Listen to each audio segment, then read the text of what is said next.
Жители Таджикистана с двойным гражданством голосуют за Путина. В стране практически все русскоязычное население и трудовые мигранты, которые выезжают на заработки в Россию, о событиях в мире узнают из российских проправительственных СМИ. Так что их выбор никого не удивляет. Голосовал за Владимира Владимировича Путина, потому что мы все время находимся в России, это нам устраивает.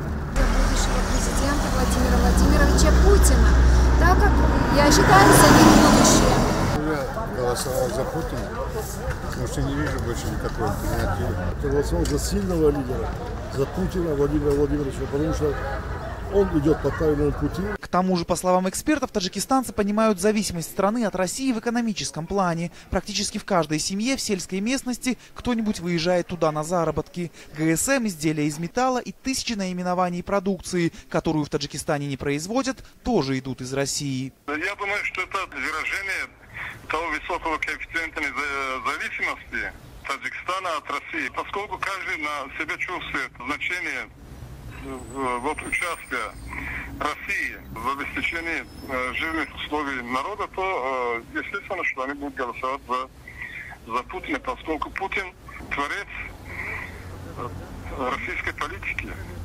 В определенной мере Таджикистан зависит от России в плане безопасности. Та же российская военная база – гарант стабильности на юге страны, сдерживающий фактор перед угрозами из соседнего Афганистана. Именно Россия проводит полное техническое перевооружение армии Таджикистана. В военно-политическом отношении Таджикистан будет зависеть от российского фактора, но в вопросах вовлечения инвестиций и развития экономики, и оздоровления реального сектора экономики мы больше становимся зависеть от китайского фактора и финансово-кредитных учреждений, которые находятся под влиянием Соединенных Штатов Америки и его союзников.